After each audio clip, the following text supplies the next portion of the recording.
선하신 하나님, 내 생각과 경험으로 이해할 수 없는 시간들을 지날지라도 하나님의 선하심을 바라보며 오롯이 그 구간을 잘 감당하도록 하여 주시고, 이를 통해 오늘 하루도 더욱 믿음의 사람으로 성장하도록 은혜 주시길 주 예수 이름으로 기도드립니다. 아멘. 오늘 주시는 말씀은 사도행전 9장 19절에서 31절 말씀입니다. 주요 구절은 31절입니다. 그리하여 온 유대와 갈릴리와 사마리아 교회가 평안하여 든든히 서가고 주를 경외함과 성령의 위로로 진행하여 수가 더 많아지니라.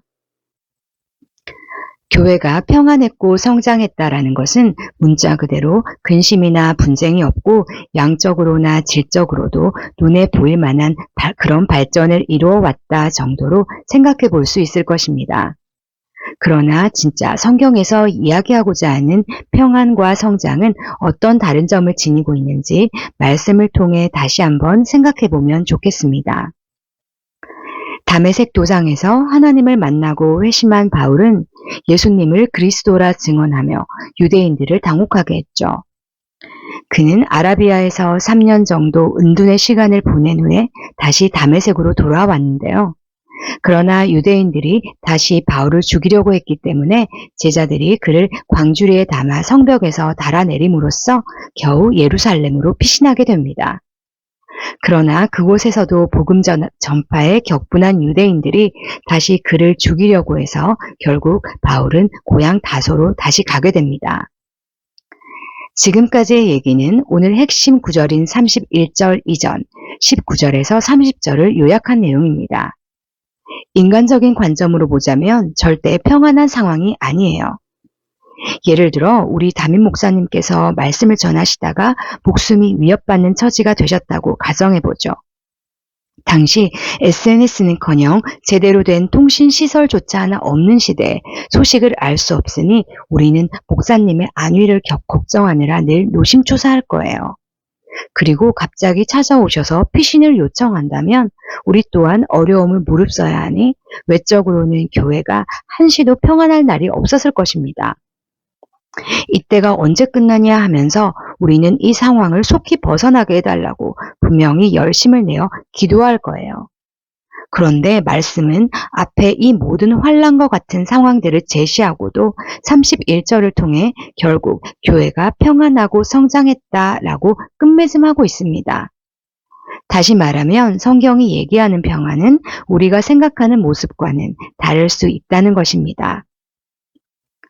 세상은 재정에 대한 걱정이 없고 갈등도 없고 편안한 시간을 보내는 것, 별다른 어려움 없이 원하는 것을 다 누릴 수 있는 상태, 이것을 평안이라고 말합니다.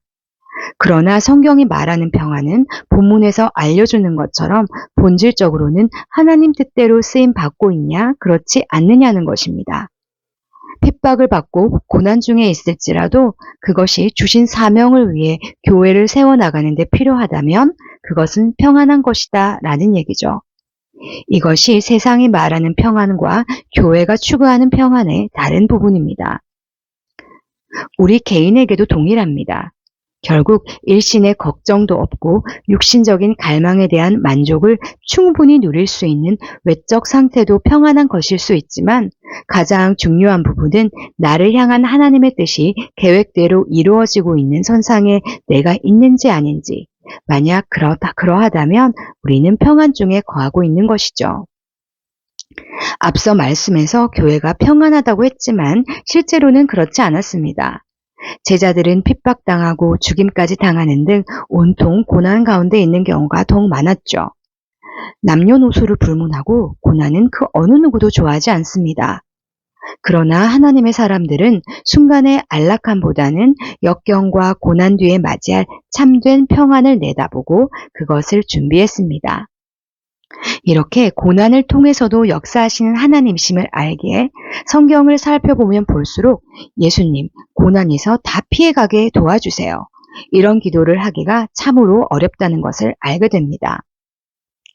우리는 고난이 오면 오히려 내가 하나님 잘 안 믿어서, 말씀 잘 안 봐서, 무언가 더 하지 못해서 이렇게 되었다고 생각하기가 쉬운데요.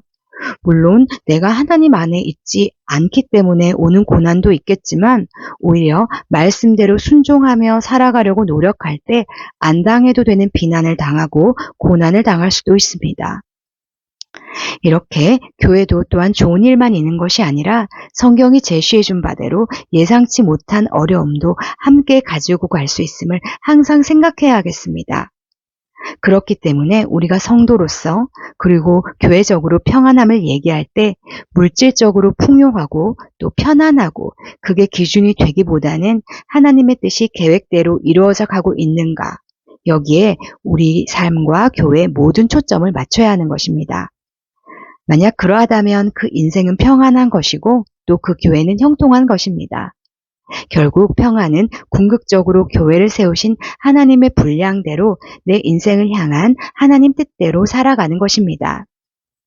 이 본질적인 목적에 더욱 충실하며 힘들고 어려운 상황일지라도 하나님 뜻대로 살고 하나님 나라 확장을 위해서 온 힘을 다함으로써 주님이 기뻐하시는 우리 모두가 되었으면 좋겠습니다.